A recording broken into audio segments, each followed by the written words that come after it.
Good morning, afternoon, or light year, wherever you are, and welcome to another highly illogical podcast. Today, we are talking about showrunners of Star Trek. I am joined, of course, by my illustrious Trekkies in arms. Today, we have Major Rage. How you doing? Doing great. Excited to talk about this topic. hmm And of course, our power bottom for the moment is going to be Big J. But you know what, Big J? Since this is your time, you brought this topic to our attention. I'm going to bring you into the big chair. Okay, thank you. Put me in the big chair. I appreciate that. So this was a topic that we thought of last week. I don't know how we got onto the topic of talking about some of the different showrunners and executive producers, and didn't want to make it something bland. I thought, well, there are some interesting things to say about, and it's not going to be like talking about every single one of them. The thought that I had was, well, one, let's have a goal of keeping it at about an hour because that's been the goal lately, and we seem to have a knack of doubling that time. Is when you put a couple Trekkies in a room and you think that we're going to have an easy time keeping it under a couple hours. Well, that's no. We could go on most of the night, folks. So I'm going to split this up between um, the '90s era Trek, which includes TNG, DS9, Voyager, and Enterprise. I know Enterprise was the '90s, but it still Close was enough. part of the Berman, what we'll call the Berman era, and then the modern era of Trek. You're probably wondering, well, where does the original series and the animated series fit in that? It kind of doesn't. I mean, really, there's so much that's been said about that and about Gene Roddenberry. There's really not a whole lot to be able to add to that in regards to, uh, we know the history of Star Trek, but let's just do it how we're going to do it that way. We could spend an hour talking about the original series run and behind the scenes there, as much as we could these two. So, going to talk about the '90s era. So, primarily, you've got the names Rick Berman, Brandon Braga, Ira Stephen Bear, Manny Cotto, some names that any of the Star Trek fans out there, I'm sure, have known or have heard of. And the thing that I find very interesting that I wanted to, give you some guys some anecdotes about. I have a hard time saying that word. I hate that word.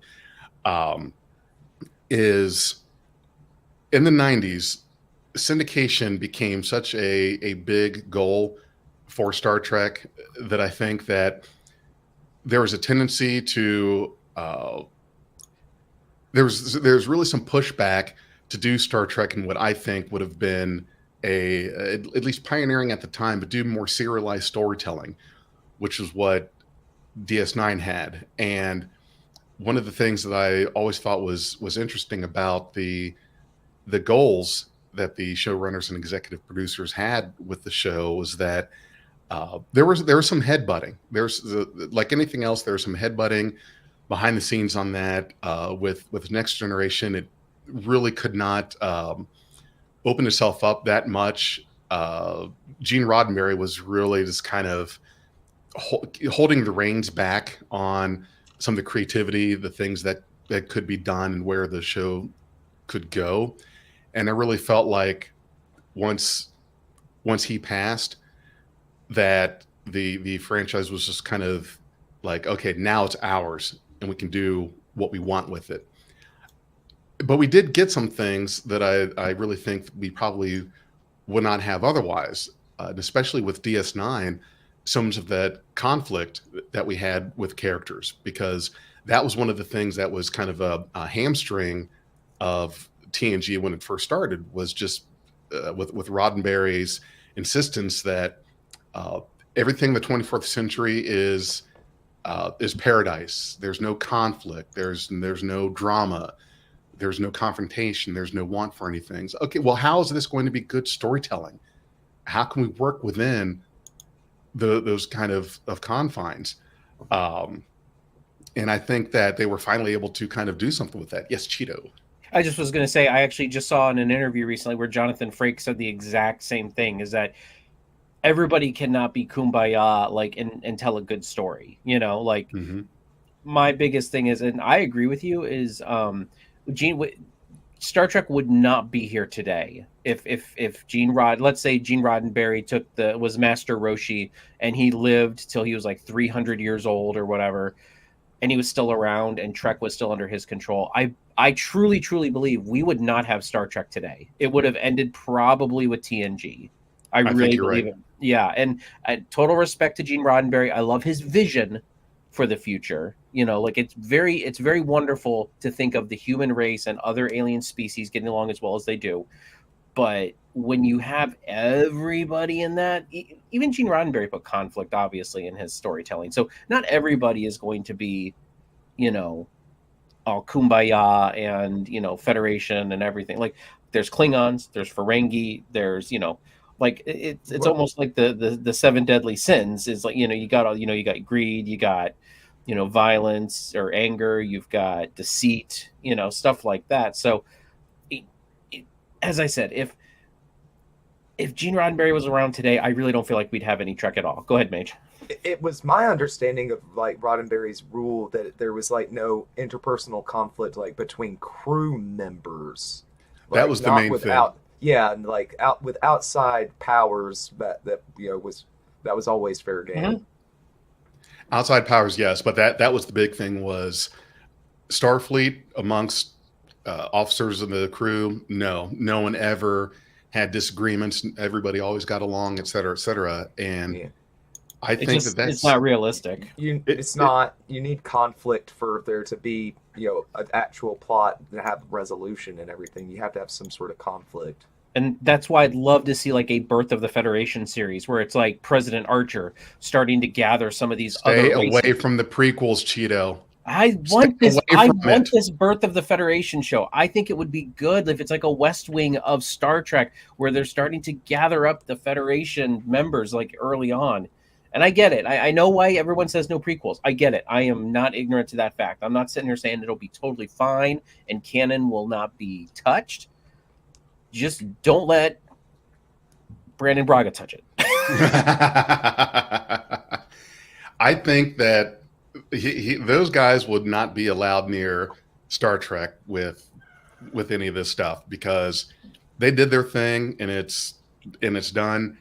And I shudder at the thought of not ever having had DS9 or Voyager Mhm. or any of this other stuff because you're right, we wouldn't not have. There's no way we would have had DS9 if if it wasn't run by who ran it because Ira was so adamant about the type of storytelling that it was and the serialized nature of it.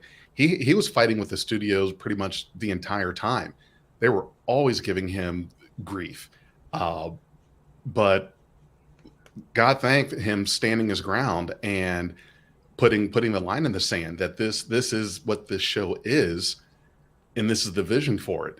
Because the motivation, of course, that the suits had, especially with Rick Berman, was to have a product that you could sell and make money off of.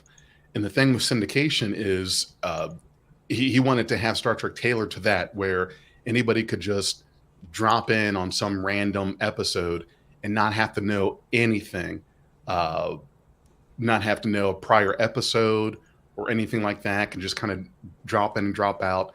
And DS9 wasn't really conducive to that. There was a lot that you wouldn't really get or understand if you only watched piecemeal here and there. Whereas with TNG and with Voyager, you had a much easier time of, and with Enterprise, you had a much easier time being able to just drop in on a, whatever night it was on TV and watch an episode and just be done with it. And that was their goal. That's what they wanted. And I think that took away from, certainly took away from what Voyager could have been, because once Voyager came around, uh, the frustration with DS9 being what it was, and how Ira was making it this serialized, rife with conflict kind of story, that Berman and Braga went guns blazing on Voyager being episodic, a show whose premise was serialized premise. Stuck in the Delta Quadrant, hundreds of light years away from allies, known space, limited resources, having to survive tooth and nail on the whole voyage back. So you've got a story whose premise is this is something that they were so much wanting it to be an episodic thing for the studios, for the money, that they took a premise and just pretty much dropped it right away. And that's what made, in my opinion, Voyager kind of disappointing.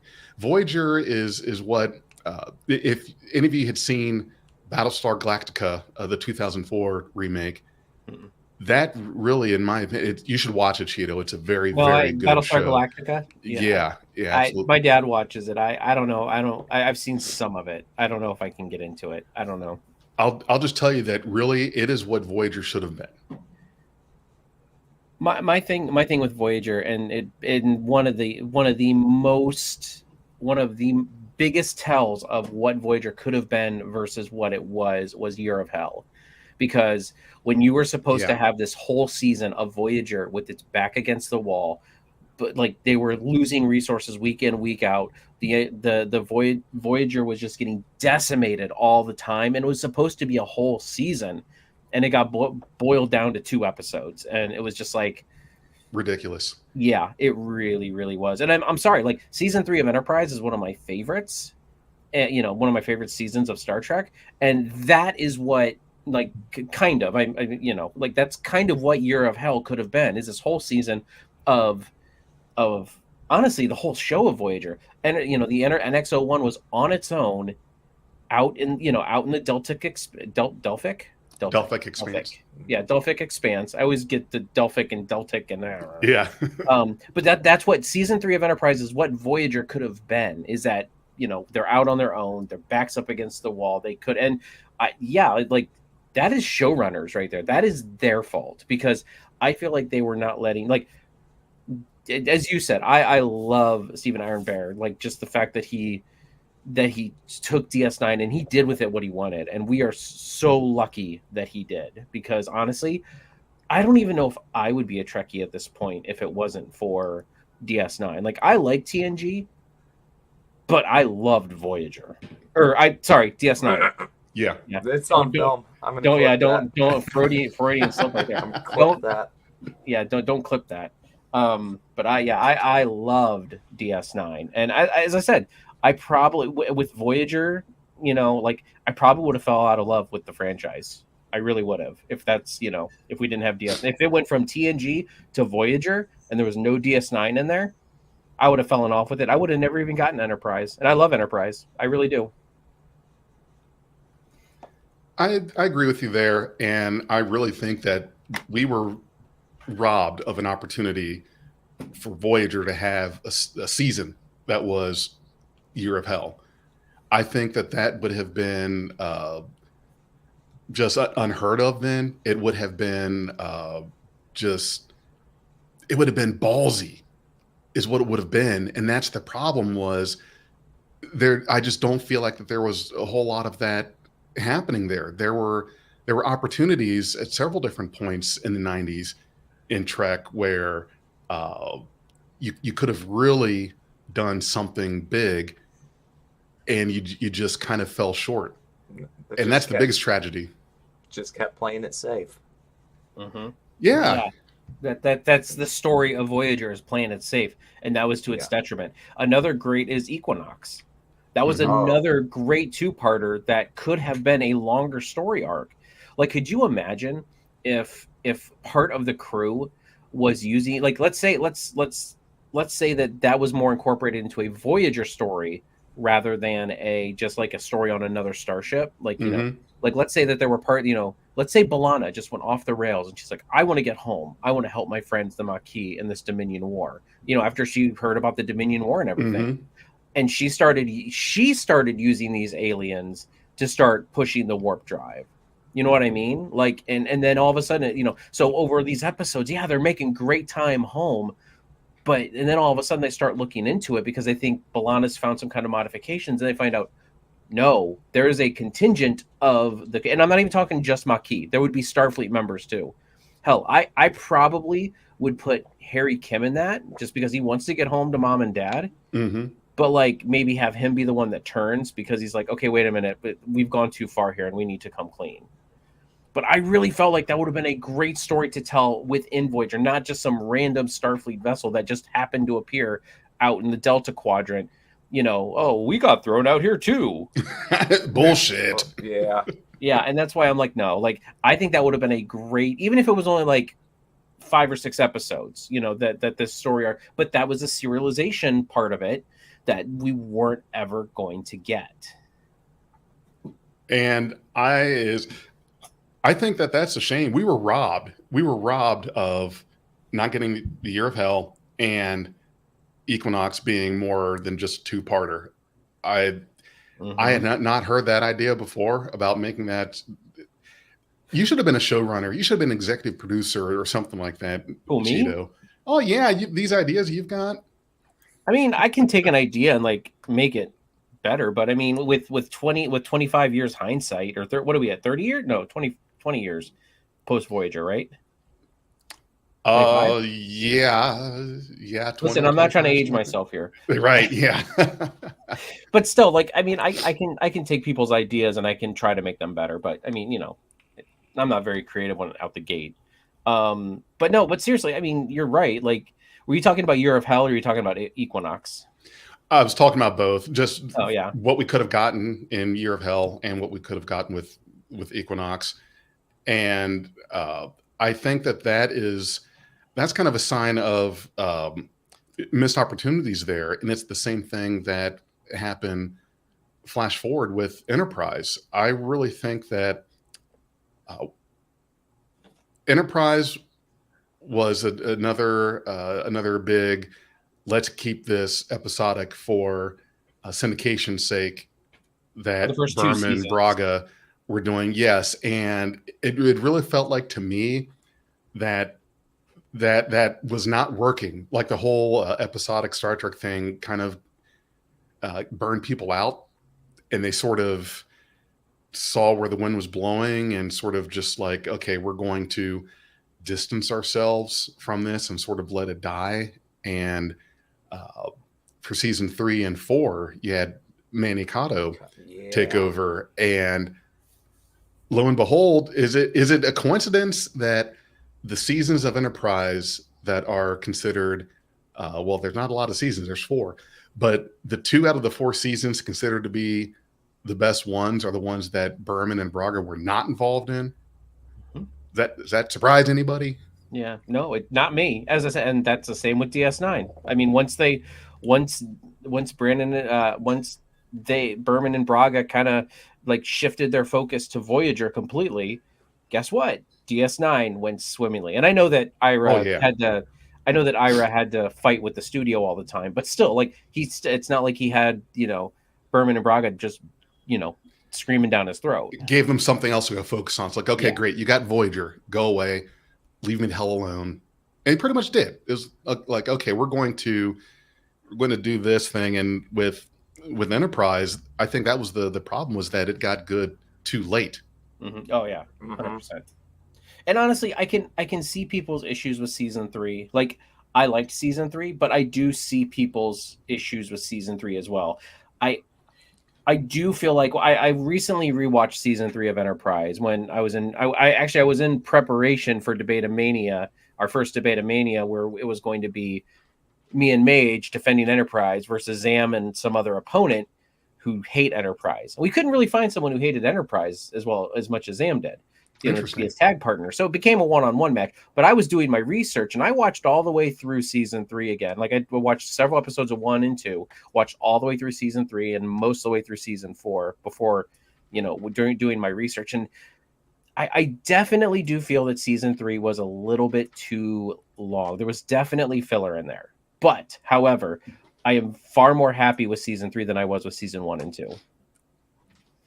You're right, and that's the other problem that we had with storytelling in the 90s, with TV in the 90s, is you had these excuse me, these 26 episode long seasons excuse me, sorry. Um, and it just filler was kind of oh geez, excuse me, hold on, While you're clearing up, man, sorry about that. Yeah, this filler was just inevitable. yeah, and I mean, here's the thing. I think one show that did filler the well. I think the two shows that did filler the best was TNG and Voyager, or TNG and DS9, because we always tout, you know, TNG had some great side character episodes, like focused on Worf, focused on Geordi, and truth be mfing told, those are filler episodes. They really are, because they're yes, they're primary cast, but they're not the main draws. Mhm. DS9, it definitely felt more like an ensemble show, where it was like you got guys like Nog who and Garrick and all these people who get these whole episodes, and they're not even like regulars. Like they are series what series, they're guest stars, or are they series regulars? I can't remember the I would terminology. say series regulars. Well, there is a difference. There's the main cast, supporting I mean, cast, series regulars. There's recurring roles. I'm not sure exactly how they define those, but I know what you're saying. In regards to that, they had such a deep roster on mhm. DS9 to be able to do that stuff. Yeah, and that's and but so I feel that those two. I mean, like, and before we started here, we were talking a little bit about Dragon Ball. Me and Mage Rage are big Dragon Ball fans, and me and Mage know how to spot good filler. Like, just because it's filler does not mean it's bad. Does Mhm. it Like, build the world? hmm so, but that's why I say one of the two shows that did, or the two shows that did the filler the best was TNG and DS9. But then when you have filler episodes in like Voyager, where you have Braga and Berman heavily involved, you can tell, because it's like, well, we have this Chakotay episode, and that's so sad that the first officer is a filler. Like, you can read filler all over his episodes. That's all it was. His episodes are the ones that I could just I didn't like any of them. I really could not stand Chakotay episodes. You talk about filler. Hmm That was the definition of filler. There are filler episodes that I wouldn't consider filler, but if it's one of his, it's always a filler episode. hmm Well, the character had the personality of a limp, soggy noodle. So how there's not really. I mean, you could write a good story, maybe, but just having to put Chakotay in it would drag it down inherently. Being consulted by a guy that claimed to be Native American who was not. Yeah, well, and that's another. And can we blame the showrunners for that, since this podcast is technically about showrunners? I mean, I think we Yeah. can, because I think that they should have not fact checked, but they should have like reference Vetted. checked. Yeah, Yeah, vetted vetted. that kind of thing. They should have vetted this guy, because I do feel that like Chakotay is a product of bad show running, Hmm. because let's be real. Voyager had three main characters, and I know the showrunners were pushing them: the Doctor, Janeway, Seven of Nine. Those were the three main characters. Everybody else was ancillary. You might have an argument for Harry Kim every once in a great while. He had a decent episode, but really those three. And that is where you can tell that, like, just this heavy studio interference. Saying, no, we got to have Seven of Nine on our screen. We got to have Janeway on the screen. And I get it; they're the captain, but there were episodes of TNG that we did not even see Picard. I remember those. I mean, if we did, we saw him like on the bridge in the beginning, and then like after things kind of split off, then he's gone the rest of the episode. And Hmm. like that screams studio interference, because if you look at DS9, you could go whole episodes without seeing like some of the main cast at all. Sometimes Cisco's gone, sometimes Dax is gone, sometimes Bashir is gone, so Hmm. O'Brien's gone. O'Brien, Like, yeah. there are several episodes. When I was doing my DS9 watch through a couple years ago, I noticed, I'm like, I didn't even see O'Brien in this episode. He's the most important man in Starfleet history. Yeah. Well, when you've got a cast of characters that you can just pull so much from, then and it's not a bad thing to not notice if someone wasn't there. It's because they they made more of a point to include more people. And if there's anything that defines '90s Trek with Berman and Braga. It is the find an actress with a big bosom and put them in the tightest outfit you possibly can. So tight that if you turn your head just the wrong way, you faint. And I'm not making that up. That happened to Jerry Ryan on more than one occasion. Was that the outfit she had on was so tight that there's part around the neck that just if she moved the wrong way, jugular just constricted right off, boom, down. And that that is one of the things that irritates me about like 90s Trek and stuff like that is, and I mean, I sing the praises of Enterprise. However, I do recognize the issues, but what we were talking about earlier with the ancillary characters is like, you notice that in Enterprise too. Mayweather got crap to do. Yoshi got crap to do most of the time. It was mostly focused on Bakula, Trip, and T'Pol, and maybe Reed, maybe So yeah, like and Phlox, maybe I think he had 1 or 2 episodes, maybe. Phlox, like maybe 3 good ones. So, but no, I agree with you. And the catsuit thing is just it absolutely drives me nuts because as a teenager, if you can make me feel awkward as a teenager, like I'm sorry, like it just made me feel awkward. Like I'm like awkward and teenager go hand in hand. But if I'm looking at a hot chick in that and you're making me feel like there's a difference because look, Jadzia Dax rocked a Starfleet uniform. Yes. And it was not tight, skimpy or anything. Like it was, and Jadzia Dax rocked that uniform. You know what I mean? Like there is a way to, and I don't want this to come out wrong, but there is a way to sexualize somebody without throwing it all out there. You know what I mean? Right. Like giving them like Jadzia Dax, like giving them, and even Kira Nerys, giving them giving them the confidence, giving them the personality that actually makes someone attractive. Then you don't have, and then, honestly, I felt like Jerry Ryan could have pulled that off because if you see the episodes where she's actually able to kind of act and not be 7 of 9, tertiary junctin, blah blah blah blah blah blah blah. She actually can't act. Like remember when the doctor was inhabiting her and and she was like doing the acting? Yeah. Like, but she could act, like she could do stuff like that, and she could, so that's why I'm like, and that's the same problem with Deanna Troi. They kept on throwing her in this skin tight outfit until finally, like season 6 or 7, when they finally let her wear a uniform. Yeah. Hey, look, she has a personality. Right. So, and but that's the thing is that you have Maria Sirtis, you have Jerry Ryan, I can't remember T'Pol's actress's name, but Jolene Blalock. Yeah, like they were actually, when they were able to let loose, and like they were, in my opinion, more attractive than when they were in the skimpy, really tight outfits that just didn't look comfortable, didn't look like they were appropriate. Truth be told, in the 23rd and 23rd century, 24th century.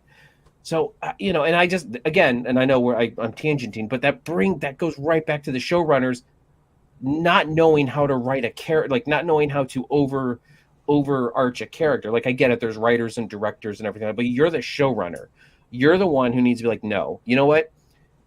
Everybody loves Jadzia Dax more than Kira Nerys. Now, I'm not saying people hate Kira Nerys. There's nothing wrong with Kira Nerys, but I'm just saying Kira Nerys was in kind of one of those tight outfits, but guess what? People didn't like her more because she was in the skin tight outfit. They like Jadzia Dax because of her personality and her character and everything like that. That's what you have as a showrunner. You have to see those things, and you have to reel in the writers and the directors and say, how about we do this? Absolutely. Totally agree.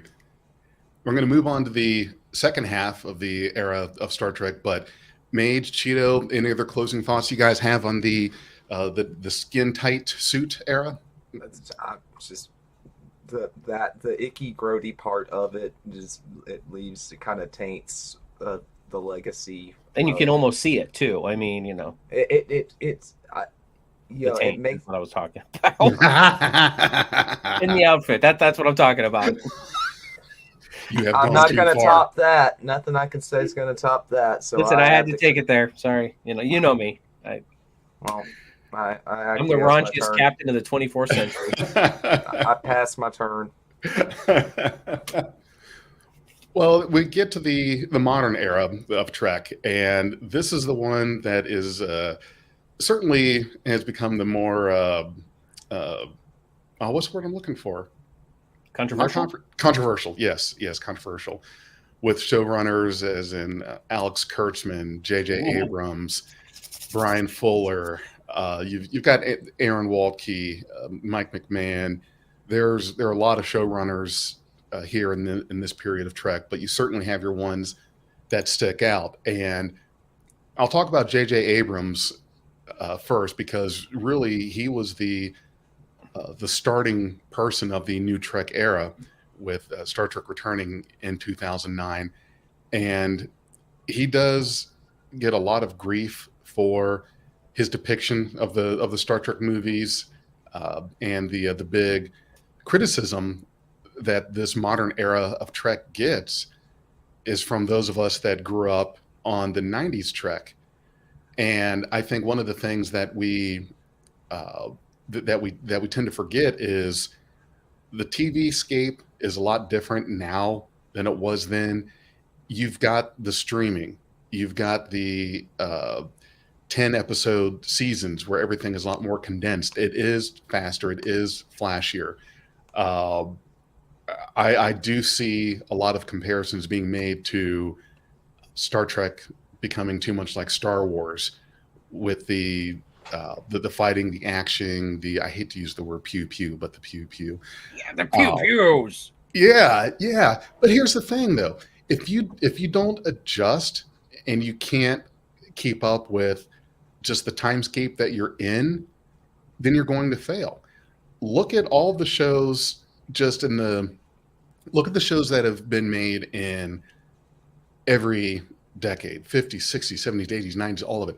We can all name several shows that would never work today at all. Golden Girls. Oh, wait. Married with Children. Yeah, that show would not fly today. No. Love the show. It's great, but you try to air that today. all in the family. I was just thinking Archie Bunker. Honeymooners. Well, and here's my thing though, is that I really do feel like if Gene Roddenberry, if Braga and Berman, if they had the opportunity to have the techno, like the techno, like especially Ira, like I really feel like that DS9 would have been a bit more action heavy because of the Dominion War. I really felt like he wanted to tell a war story there, like a real like the one episode, I can never remember the title of it, but it's where they're on the outpost and Nog loses his leg and everything like that. Siege of AR 558. Yeah, like that. I feel like they wanted to tell stories like that, and they're good stories, but I feel like they were limited by the budget and the technology of the time. They didn't have much, and as I said, they had to reuse a lot of CG and models for the Dominion War and stuff like that. Like I feel like it would be a much different Dominion War looking, not different story wise, but a much different looking Dominion War if we if they had the same access to the same technology that Discovery and Strange New Worlds and all these other shows had. And Jefferson brought up the 10 episode season, and it changes not just the plot pacing and such, but the budget is so much more condensed. They get to put so much more effort and detail into every episode visually, but that sleek, flashy veneer just can be off-putting to classic fans, and it makes it seem so alien. Mm-hmm. But I can see the gripe. But the progress, the march of time you're going to end up having something look more futuristic, even if it is set in the past. Well, I think season 3 of Orville did it really well They had massive space battles in that season. Like, Yeah. and that was a fantastic season. Like, but I swear to you, and even I think it's season 2, like, the battle with the what's the robotic race? Why am I losing their name? The It's been Kalon. the Kalon. I haven't watched it in a while. But like the Battle of Earth, with the Yeah, Kalon, like that battle was so good. So it good. was. It was And great. yeah, and that's what I think that as I said, Star Trek is always going to be a place of conflict. Mhm. You're in space. Space is hostile, whether it be an alien race, whether it be a world trying to kill you, whether it be whatever. So I really feel like that, yeah, that the modern conflicts that they're bringing into Trek are more realistic. I don't think it's a product of the time. I think it's a product of availability, like, I really do. hmm And I will be the first one to say that I I really didn't have a big problem with. I like the Star Trek 2009, Into Darkness, Beyond. Uh, I like Discovery. I will say I think I have the same sentiment that just about everyone has, is that it started off rough. Hmm. That show, and I know a lot of blame likes to be put on Brian Fuller, but he walked within a couple episodes in, and the starting concept of Discovery was supposed to be uh, time jumps. Like each season was supposed to be a different time of conflict for the Federation and the Klingons. Uh, Season 1 was mainly that Klingon War. Season 2, more of the Khitomer Accord times, and so on and so forth. And I think that they didn't want to do new sets and new casts each season like that, and so that first showrunner, he took off. But I think what probably put new Star Trek on the kind of on the outs with fans was just how badly Discovery wanted to be different, just to be different, Hmm. for like no other reason than to just, like, how crazy can we make this? How not Star Trek can we try to be with this? And I think that there were a lot of bad choices being made. And again, that's a showrunner thing. When you're doing Lies of Cocaine and there's no one there to say, hey, wait a minute, we probably shouldn't be going in this direction with this show. That's on the showrunners there. And I do blame Alex Kurtzman for, like, everyone gives Alex Kurtzman a lot of crap, and me and Zam have been very clear on this channel that we think Alex Kurtzman has learned from his mistakes, but the I definitely put the blame for a lot of these early issues with Star Trek on Alex Kurtzman, because, like I said, for the 90s, Alex Kurtzman should have known better. He should have known the fan base better. He was a part of that original crew. Like, he wasn't like a runner, but he was a part of Prime Trek. Like, when did he come in? During Voyager, I think, right? Like, I can't remember when he came in. I'd have to look that up because I think you might be right. I know he came in the later years, like at end of Voyager and Enterprise. I want to say he was a part of the production crew, but yeah, like, I mean, but those beginnings was on Alex Kurtzman. But here's the thing: is that now you look at the Trek we're getting now, and you can tell he's learning from his mistakes. And I know me and Zam are like a broken record on this, because, as I said, we kind of see the changes that Kurtzman has made, with Trek, Strange New Worlds, Lower Decks, even Discovery. I mean, look at Discovery. Season 3 and 4 were great comparatively to the first 2 seasons. He didn't get into Star Trek until the new Trek era. Really? So yeah, he started with J.J. Abrams, Maybe the I'm thinking of 2009 Abrams Star then. Trek. So yeah, he is strictly strictly new Trek era. I swear okay, well, that's fine. When you said that, I for some reason I thought also, but I think there's someone, you're correct, is now when you were saying that, it sounded familiar. Like, yeah, one of the current guys now should know better because they were involved back in that era. I can't remember who that was, but that sounded familiar. But no, yeah, he's so basically he came in on the ground floor of the controversy that is known as the 21st century of Star Trek. Star Trek, yeah. Okay. Okay. I thought I heard it said somewhere that but no, you're right. Not that I doubted you. I was trying to look for myself to see where he started at, like with everything. So he started in like Hercules and Xena, Mm-hmm. and then Alias. So, which were all pretty good shows, actually. It just shows you how complicated Cringe. things can get if you don't know the fan base, if you don't understand the fan base, or if you make it look like you're obviously trying to go against the fan base. And Yeah. it's not that the fan base should be your boss and telling you what to do, but it's just kind of like if they're, it reminds me of I read this thing today.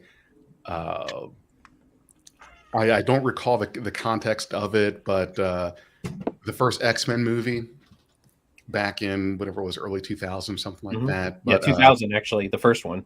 Yeah. Somebody on the producer or something like that was saying, why can't we just make Wolverine American? Why can't he just be found in Alaska? He doesn't need to be Canadian. And someone who knew better said, because all of the fans know he's Canadian and they're going to hate you if you do that. It's probably Kevin Feige, because Kevin Feige was involved in that original X-Men movie. That I know for a fact, because there's pictures of him with the cast of the original X-Men movie. Right. So I'm not talking out my ass on that one. But yeah, no, it's probably Kevin Feige who told him that. Yeah, I think you're right.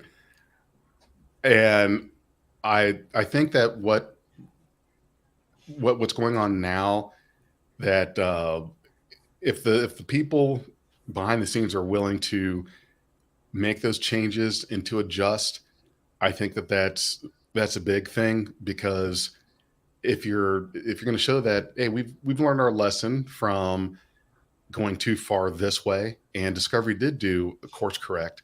They really tried to right the boat the second half of the first season, and the second season, of course, was really fixed with bringing on Anson Mount as Captain Pike and getting some of him and Spock, and then you have Picard. I think we all remember where we were the day that Picard was being announced as returning to Star Trek. Oh, I mean, that was announced at a San Diego Comic-Con. Yeah. Yep. I mean, but here's the thing, though. It's like, I always kind of knew what they were talking about with Picard. I always knew it wasn't going to sit well, just by the way they described it. They said it was more of a character study. I was okay with it, because I was like, okay, like we're looking at a retired Picard. We're not looking at Starfleet Captain or Admiral Picard. Like I was okay with that. I just think that they made some poor choices in writing and direction in that first and second season. And I didn't think the second season was as bad as some people say. Yes, there were some cringe things, but I honestly didn't hate it. Season one, though, yeah, was really rough. And, that, but again, that goes in the showrunner, like that, that's on the showrunner for letting things. You as a showrunner, you are putting people in the places.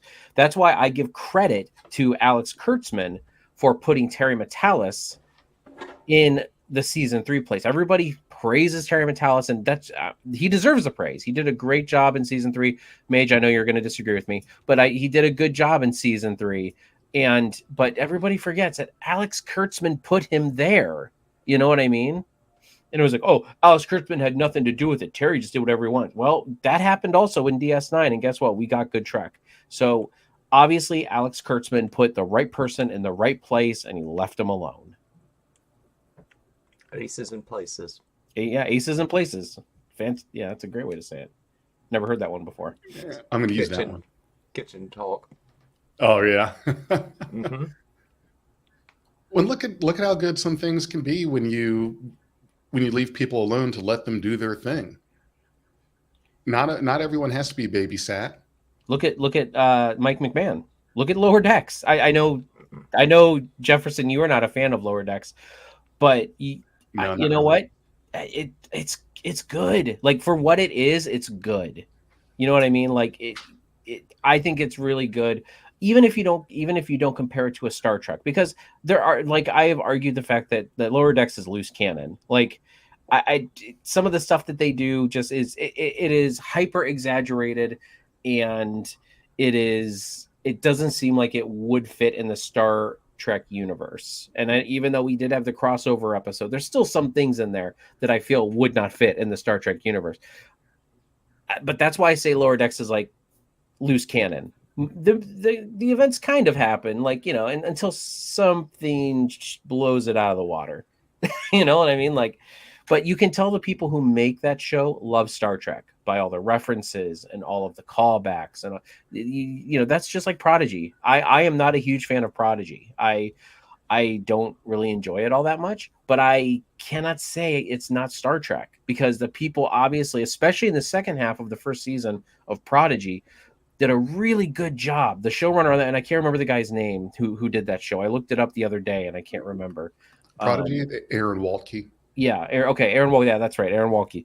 But you can tell that he likes Star Trek because of all these little nods he started putting there as they got closer and closer to the Alpha Quadrant.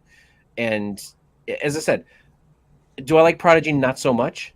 But is it Star Trek? Absolutely. It is a Star Trek show, and it is, you know, it is right up there with you know, the other Star Trek shows.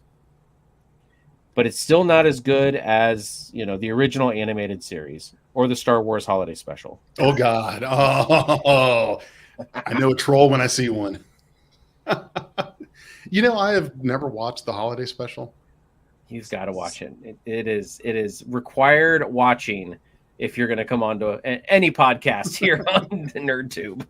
I'm gonna have to break down and just watch it at some point. Could do it. I've never seen it either. We could make it Oh like my a whole God. event. Me and Big J watch the Star Wars Holiday Special. Oh, the first.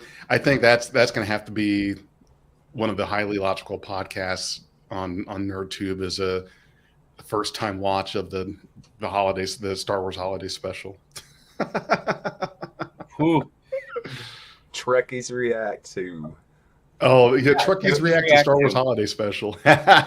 You know that's the first time Boba Fett ever showed up. Oh yeah, that one I know. All in Anyways, all, I don't. Yeah, all in all, I am, and hey, I'm not one of those fans that's like, this isn't Star Trek.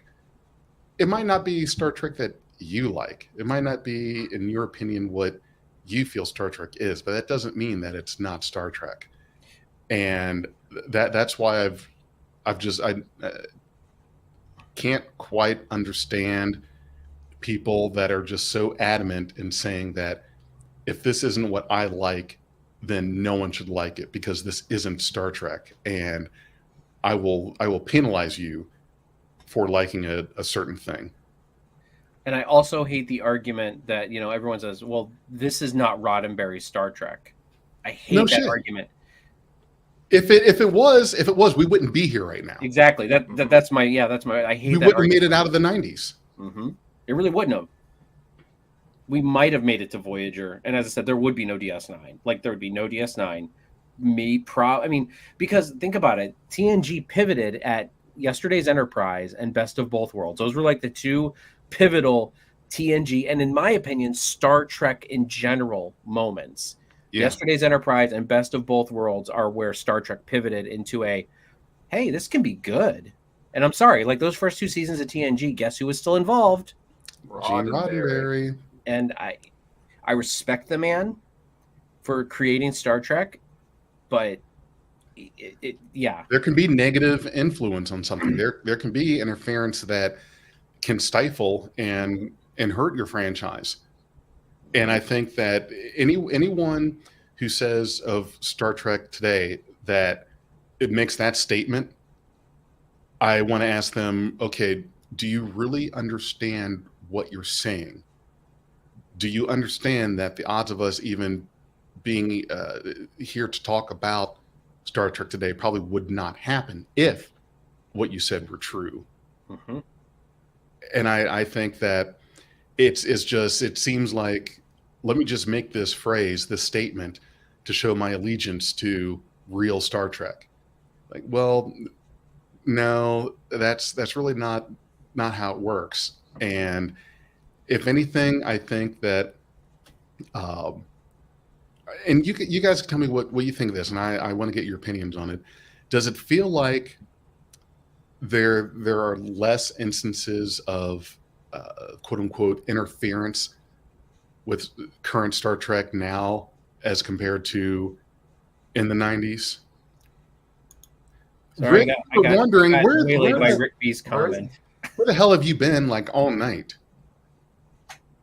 We've been talking You're about Alex Kurtzman so Kurtzman. much, just waiting for to get a message from you, and that's, you missed the whole thing, man. So what I'm sorry, yeah, that comment just drew my attention because I knew as soon as I saw him. I was just talking about how great this new era of Star Trek is, and Alex Kurtzman should get an Emmy. Oh, trolling Fight the me. troll. What I was saying was, I feel like that there seems to be less interference all around with Star Trek today than it was in the 90s. I just feel like the 90s was full of interference in a lot of different ways, and it's the 90s just feels like it was interference time, and that there was just everything was being done for the benefit of syndication. And I just feel like now it seems like there's not a whole lot of that happening. Like there's not a lot of fighting with showrunners and producers. Is it just me? No, I mean I see what you're talking about, because as we said with season 3 of Picard, it seemed like Terry Matalas kind of did what he wanted to do, and there didn't seem to be much interference from Kurtzman and the studio on that. I really do feel like they are giving the creators a little bit more creative control over what they're doing, Mm-hmm. on the episode to episode. I'm trying to think of an instance where like there's blatant studio interference, and I've not heard any tales of it, and in the modern, the world of social media, you would hear about things like this. I mean, Mhm. we know of the instances back in the 90s, and Oh yeah. back then they could actually try to keep things under wraps. Oh, and things have come out from the 90s that we didn't even know until social media became a thing, when all these actors started, and these production people started sharing stories, when they worked during Star Trek. I mean, I had no idea about the Terry Farrell thing until I just thought they killed her just for story purposes until like less than a decade ago. It was Rick Berman being an asshole. Yes, and I didn't know that until like less than a decade ago. But that's when we got social media and people started sharing stories and everything like that. So honestly, yeah, like the only strife you really heard about back in the 90s was, I mean, cancellations and stuff like Enterprise versus a studio, but those are pretty big like controversies, which is kind of a segue into maybe our next topic next week. But anyway, go ahead. What's kind of ironic is the lack of studio interference was what got Discovery started off so wrongly in the bad direction. It was too hands off.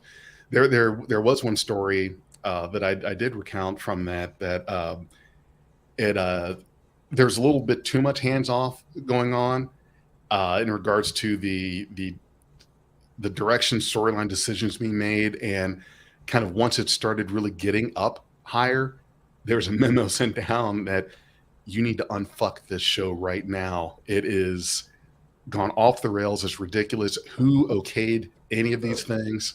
So that was why, and I know it sounds like the conspiracy theory, and I'm pretty sure that this was all but confirmed then at the time, but there was a big gap in the first half and the second half in that first season of Discovery.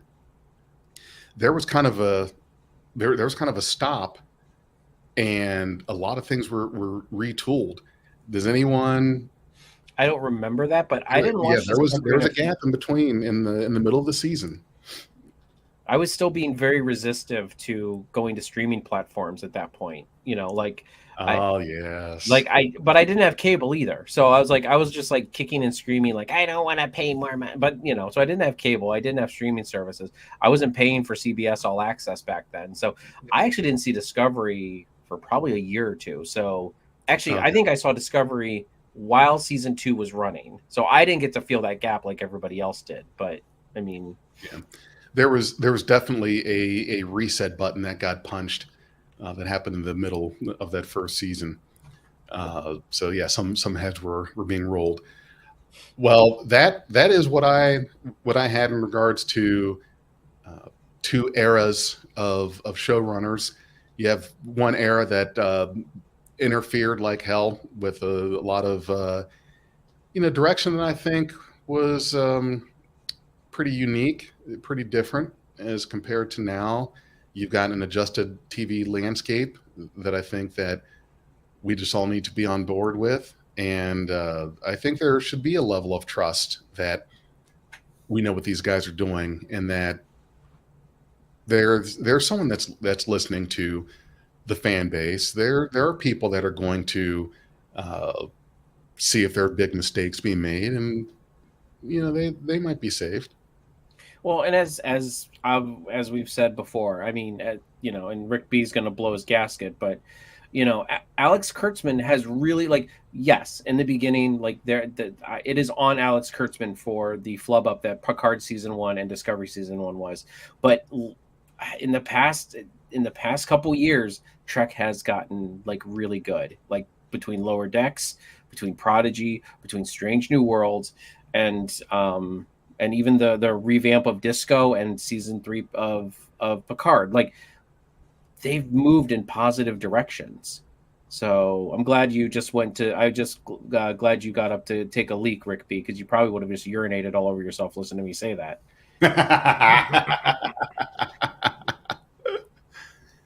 Well, gentlemen, that was all I had. All right.